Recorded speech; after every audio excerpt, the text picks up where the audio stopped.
about 2.5 hours from here. If it's nice. Like today, you get there in a couple hours. And it's funny, basically following a powder border back, about a 12-foot hammerhead comes on behind me.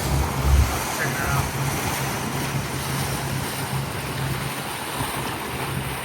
Fuel burling.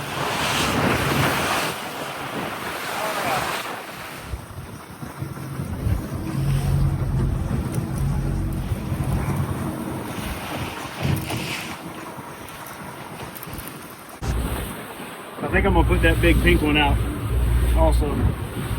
That's nice. Each one of those lures, how much are those?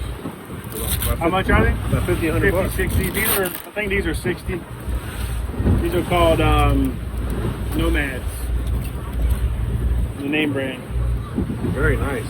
And they call them, you know, they have a weight and a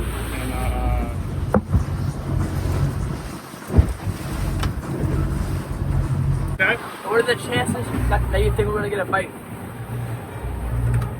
There's a 100% chance we're gonna get a bite, but that don't mean we're gonna get one. Yeah, definitely.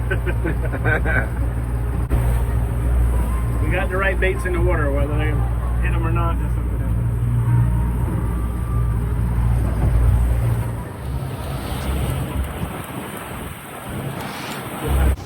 Reel or no? Start reeling. Yeah, start reeling. Oh, it's kind of hard to do. Might have caught our first wahoo, boys.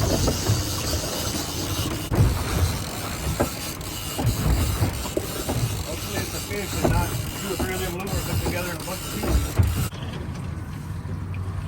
It's okay, we're good. Just relax. He ain't going nowhere. All right.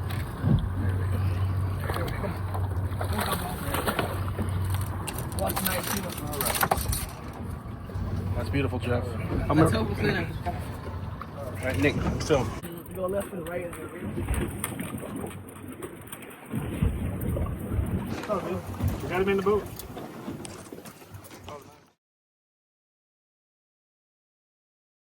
Wouldn't that be great?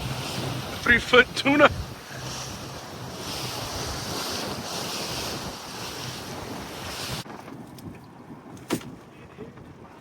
Looks like we're smuggling some truck.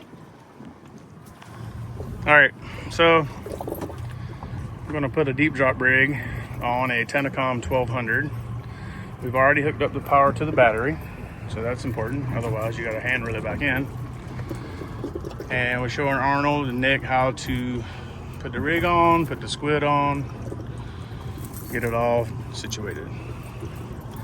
Put them all in once and then drop it. All right, so now let's get, I'm gonna put some more squid and bonita strips on these hooks. What we'll do is we take a squid, double hook it, put a piece of bonita on there.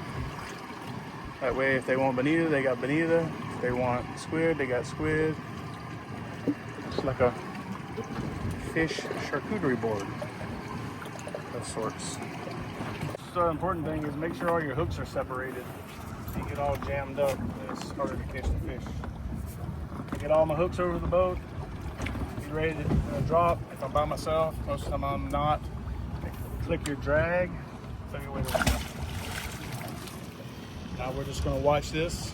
It's 464 feet, probably somewhere around 525 or 550. It'll stop for a brief second. But then because we're drifting, it's gonna start pulling it back out. So you need to pay attention. You need to pay attention. And you can put your finger on this to slow it down a little bit. This right here on this reel is also a secondary drag that will slow it down. This lever is what we use to bring it back up. Push that forward. And I'll show you that in a minute when we catch a fish. Which reel is this? This is a Tenacom 1200 electric reel. Stop. I think you just stop. Yep, 560. All right, so it's on the bottom. So what you do is you let it run out for a second, just to, in case there's a fish there. You want him to get it in, hook in his mouth, right? Just let it out for a little bit. You know, there's no prescribed time. It's whatever you like to do. Are you Flip like this. reel up a little bit? Or? No, watch the rod. It takes a second for it to get tight. Sit here for a second. You know it's been dragging on the bottom a little bit. Put your finger or thumb on this. Let it back out. So as we move forward, it's going to drag it off the ground. It might pick it up off the ground, or it might just drag it. And you want it to be stationary as long as possible so the fish can find it. You don't want it a little bit up off the bottom so it doesn't get jammed up? You want the weight on the bottom all the time. These fish live on the bottom, and they don't go very far up to eat. Most of the fish you catch will be on the first 1 or 2 hooks. About a mile an hour, which is very good for deep dropping. The less you're drifting, the better. That means that the weight's staying on the bottom. So what did you say? We're about 450. Why do we got 660 out? We're at 456, and it hit the bottom and it stopped somewhere around 525, 550. So I will let it go out for another couple of 100 feet, just waiting to get a bite. Let it drag a little bit, let some line out, let it drag a little bit, let some line out. To try to move the baits, as we go. So we're out here. We're looking for blue tile, right? Yes. Okay. And so, are we on any structure or? No, flat bottom, muddy bottom. These fish live right on the bottom, and that's why we're fishing on the bottom. You want to always keep your weight on the bottom. If you let it pull up, you're gonna miss the fish. All right. So we've been drifting for a few minutes. We haven't caught anything. I'm gonna reel all the way back to the boat, and we'll drop it straight back down and try again. Just covering some territory by doing that. So I would have definitely, if I had done this for the first time by myself, I would have just dropped it down to the depth that we were at and left it there. Yeah. And that's not how you do it. No, you gotta keep the lead and the weight hooks on the bottom.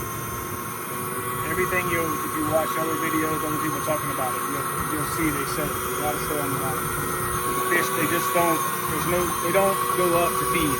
They're bottom dwellers. They feed on a bunch of dead stuff, dead squid. And because we're drifting at 1 mile an hour, and if you don't let out enough line, you're essentially be trolling almost. Like Yeah, pretty much. Yeah. And that's what they do with swordfish. They basically troll at 1,500, 2,000 foot deep, trolling real slow, drifting. Sometimes drifting. Sometimes they actually have the boat in gear.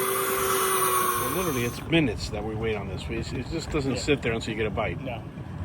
Now you can keep doing this, but the problem is you get more and more line out, and that line starts laying on the bottom. And when you start to retrieve it, it's going to start dragging across the bottom. And if there is anything down there, an old anchor, crab pot, who knows, it's going to hook it. Right. So when you get it to retrieve, you want it to stand back up and get off the bottom as soon as possible. Right. There's multiple Apaches, by the way. There's one here.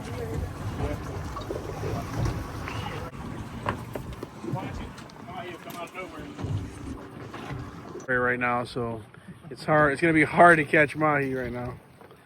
It's not like impossible to catch mahi right Every week I see somebody out here catching a mahi. They're out here. They're just not as many. Like I said, the ones I've seen caught tend to be a little bigger. All right. So once you drop it down, you gotta every 20 seconds or 30 seconds or so. Every 20, 30 seconds or so, you want to let some more line out. So the weight goes back to the bottom, takes the hooks back to the bottom. And you can tell from the tip of the rod, right? Well, I just know that once the line gets tight, you're drifting 3 miles an hour, it's got to pull the weight. And it's going to pull it up. It's not going to drag it. It's not heavy enough to drag the bottom. So it was right about this time that we hit a school of mahi. Much to our surprise. Yeah, we saw him. I saw him. He says throw it to him. Don't drag it. No. They're right here. We only got like 40 of them. Oh, there's a lot of them.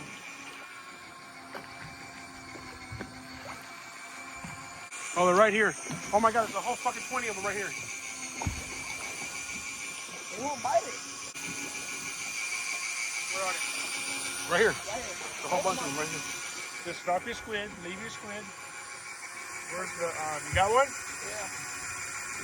Keep it in the water. I don't know how big.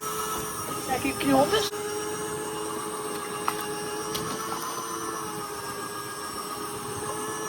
Bring in some. Ask Jeff if that's too small. It's 20 right off the board. Here, leave it alone. Let me see. So Where's the? Oh, we no, caught that's some not- small mahi. That was fun, but no keepers.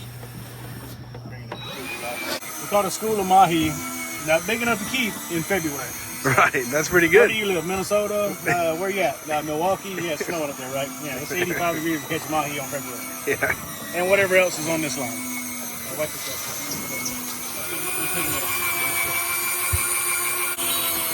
up. Hand crank? Hand crank. Go.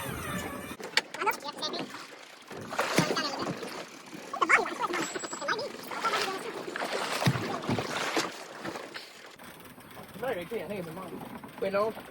No, it's not. It's a big Rosie. Stop. Oh, we got 2 Rosies. There we go. Nice. Oh, beautiful, beautiful, beautiful fish.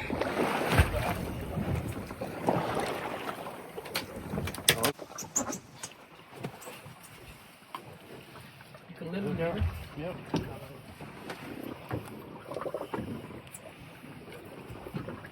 A bit hard. Where you gonna wiggle so much?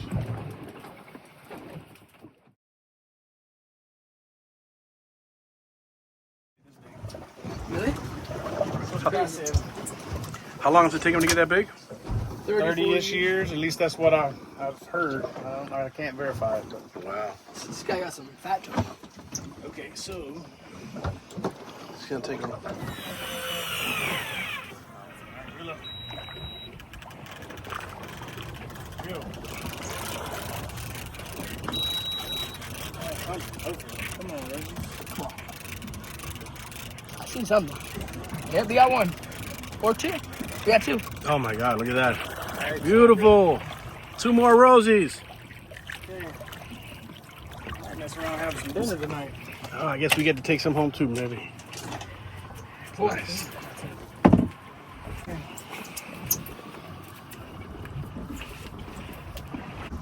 Oh, shit. You got it? Let's drop that. Let's put them in the cooler. Nice and low. I think this is a golden cow, a small one. I don't think this is mahi in this is silver. Let me go ahead and reel in.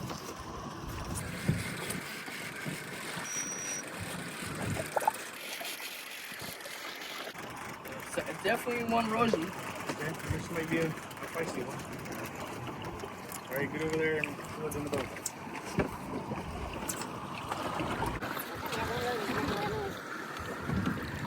Help me out. Grab below the swivels each time. That way your hands won't slip. Grab right below the swivels. Right below the hook swivels. There you go, right there. Pick it up. Pull it up. Pull it up, real quick. There you go. That's actually a nice one, right? All right, let's get him off the hook so we can get back into work. Time crunch. Let's go. Use the pliers. Yeah, it's like South Carolina kind of. I don't know. They usually like really awesome. They have to fish this inlet all the time. They have to what? Dredge.